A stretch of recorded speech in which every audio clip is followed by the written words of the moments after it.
नमस्ते सभी को, मेरा नाम हिमांशु राज है। आज हम सीखने वाले हैं सलंब शीर्षासन। सलंब मतलब होता है सपोर्टेड और शीर्षासन मतलब होता है हेड पोज मतलब हेड स्टैंड। ओके, सो हम कुछ प्री प्रैक्टिसेस देखेंगे कि सलंब शीर्षासन में हमें क्या क्या प्री प्रैक्टिसेस चाहिए, उसको हम समझेंगे। सो इसमें हमारा एक ब्लैंकेट और एक चेयर यूज होगा, ये दो प्रॉप्स यूज होते हैं। बेसिकली हम फाइनल पोजीशन को ही उसके कुछ इनिशियल स्टेप्स करेंगे, वही हमारा प्री प्रैक्टिस की तरह काम आता है। सो यहाँ से आप ध्यान से देखिए। सो इसकी जो हैंड प्लेसमेंट है वो किस तरीके से होती है, जैसे जब हम शीर्षासन में अपने हैंड प्लेस करते हैं तो हम एल्बो टू एल्बो मेजर करके रखते हैं और फिर हाथों को इंटरलॉक करते हैं। तो ये जो ट्रायंगल बनता है ये सेम ट्रायंगल बनना चाहिए, लेकिन हमारी एल्बो की जगह हमारे हैंड आने चाहिए। तो मेरा हेड सेम जगह पे प्लेस्ड है, लेकिन मेरे हैंड एल्बो की जगह आ जाएंगे। तो एक इधर आ गया और एक इधर आ गया। ये मेरा फाइनल पोजीशन है बेस का, जो सलंब शीर्षासन में लगे। बेस बनाने के बाद सबसे पहले आप अपनी नीज को रेज करिए और इस तरीके से यहाँ पे होल्ड करना सीखिए और बार बार आप वापस भी आ सकते हैं। फिर से आप अपना हेड लगाइए, फिर से रेज कीजिए या होल्ड कीजिए एंड अगेन कम बैक। इससे आपकी जो नेक मसल्स हैं ये डेवलप हो जाएंगे। जब ये आपने 5-10 बार कर लिया, अब आप चेयर का यूज कीजिए। तो चेयर को थोड़ा आगे लीजिए, अपना हेड लगाइए, उठाइए और अपना पाँव आप रखिए चेयर पर या होल्ड कीजिए आपसे जितना होता है। उसके बाद आप नीचे आइए, अपने घुटने नीचे और रिलैक्स कीजिए। तो इस तरीके से आप गर्दन पे वजन लेना, हेड पे वजन लेना सीख जाएंगे। अब इसके अंदर एक प्रॉब्लम होती है, जो आपकी हैंड प्लेसमेंट है तो एल्बो आपकी ओपन हो जाती है। तो बहुत से स्टूडेंट्स के साथ ये दिक्कत आती है कि जब वो फाइनल पोजीशन में जाते हैं तो उनका हाथ ऐसे खुल जाता है। तो वो ट्राई करेंगे कि हाथ सीधा रखें। Okay, yes. सो इसको बार बार रिपीट करेंगे। प्रॉप्स के साथ ये प्रैक्टिस करने के लिए इस आसन की हमको एक ब्लैंकेट चाहिए जो हम सर के नीचे सपोर्ट के लिए रखेंगे। हमको एक हाइट चाहिए जो हमारी दोनों शोल्डर के नीचे आएगी। तो सेम हाइट इधर और सेम हाइट इधर होनी चाहिए। अब ये हाइट मैंने बनाई है बोल्स्टर और प्राणायाम पिलो के साथ। आप बना सकते हैं बोल्स्टर और एक ब्रिक ले सकते हैं, 2 ब्रिक ले सकते हैं। जैसे भी आपका वो हाइट बराबर आ जाए उतना हमको चाहिए। तो ये हाइट बेसिकली यहाँ से लेकर के यहाँ तक है, शोल्डर से लेकर के फ्लोर तक। हम अपना हेड फ्लोर पे रखेंगे तो ये फ्लोर का सरफेस हो गया और ये शोल्डर, इतना हाइट हमें चाहिए ताकि हमारे शोल्डर के नीचे यहाँ पे हमें सपोर्ट मिले। तो ये आपने अरेंजमेंट किया, वॉल के साथ लगाया। अब हमको हमारी पोजीशन में आना है। आर्म पोजीशन में आपको बता चुका हूँ कैसे रहेगी, वही पोजीशन बनाएंगे और अपना हेड रखेंगे बीच में। वॉल से आपका जो हेड है वो एक हैंड स्पैन की दूरी पर रहेगा। तो अपने सर को पूरा चिपका के मत रखिएगा, एक हैंड स्पैन दूर रखिएगा।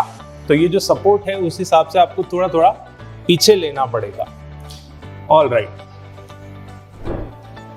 और पीछे आप चेयर भी रखिए ताकि उसके ऊपर हम पाँव रखेंगे, फिर ऊपर जाएंगे, तो इसलिए आपको चेयर भी चाहिए।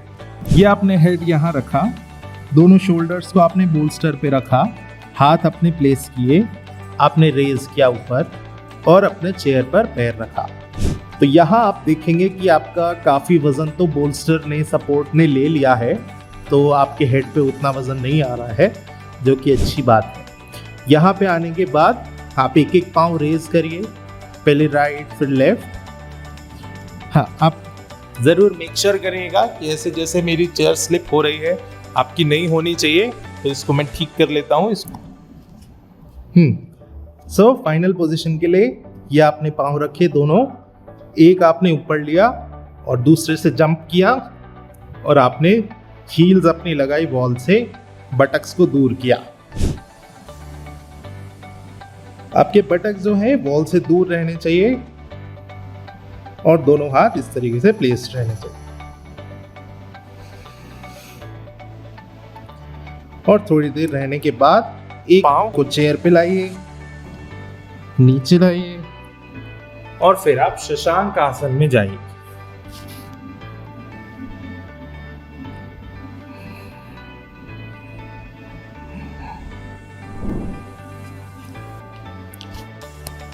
सो आसन करने के बाद शशांक आसन करना बहुत ज़रूरी है, क्योंकि आपके पीछे की जो मसल्स हैं ये टाइट हो जाती हैं ऐसे आसन में।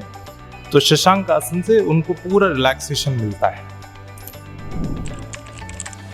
ओके, सो अब देखेंगे कि बिना प्रॉप्स के जब आप इसमें यूज टू हो गए तब आप बिना प्रॉप्स के कैसे कर सकते हो। सो इसमें मैं बस ब्लैंकेट यूज़ करूँगा जो सर के नीचे सपोर्ट के लिए आएगा, और मैं फाइनल पूरे आसन में जाके वापस आऊँगा।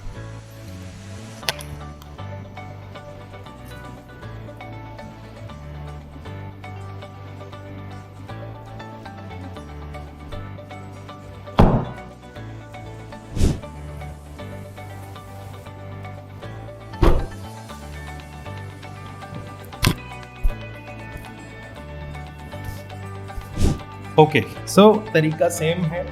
हमने अपना हेड और हैंड्स ठीक से प्लेस किए, उसके बाद आपने रेज किया, फिर आपने एक लेग बेंड किया, दूसरा बेंड किया, और फिर धीरे धीरे आपने पाँव को खोलने का कोशिश किया।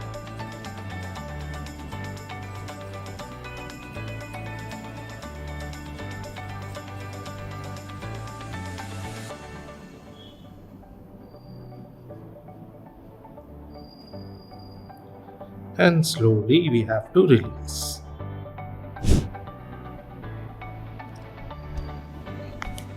And go to Shashankas.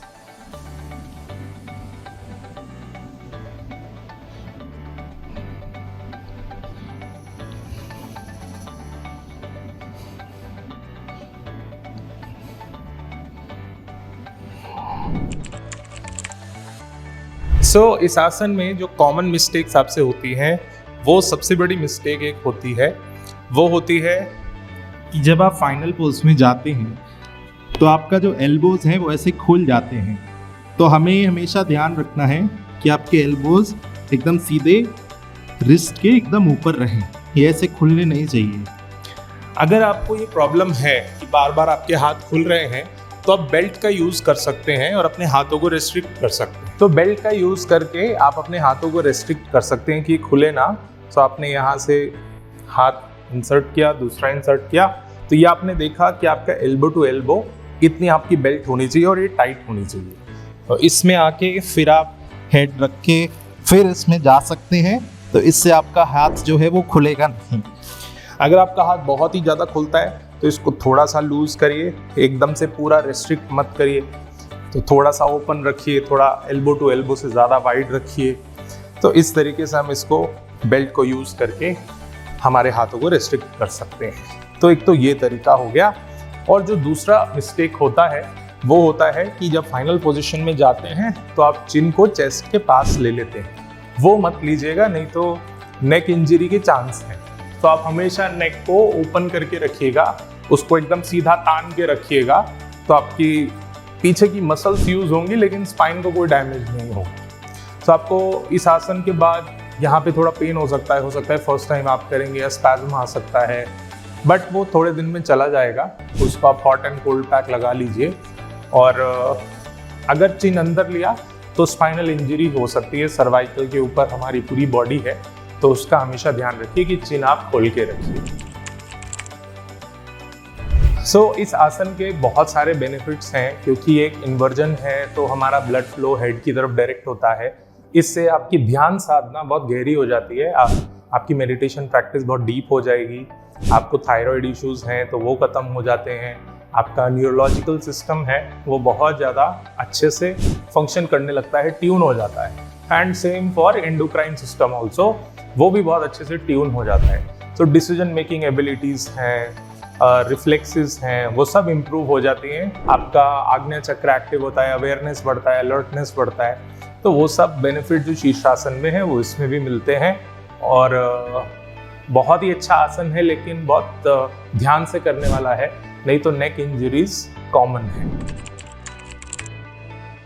ये प्रैक्टिस वो लोग बिल्कुल भी ना करें जिनको थोड़ा सा भी नेक का इशू है, सर्वाइकल है, नेक पेन है, नेक स्पैज्म है, स्ट्रेसफुल हो, अगर आप बहुत ज़्यादा स्ट्रेस्ड व्यक्ति हो, बहुत ज़्यादा सेंसेस यूज़ करते हो, तो ये वाला प्रैक्टिस, ये आसन आपके लिए नहीं है। आप पहले बाकी आसन कीजिए, स्पेशली हाई बीपी जो लोग हैं वो तो बिल्कुल भी नहीं सोच सकते हैं। हार्ट पेशेंट्स हैं वो भी ये आसन को अवॉइड कीजिए। आप बाकी आसन करिए, उससे अपना सिचुएशन बेटर कीजिए। जब वो बेटर हो गया उसके बाद ये आसन अटेम्प्ट करिएगा, नहीं तो सिचुएशन पहले से ज़्यादा वर्स हो सकती है।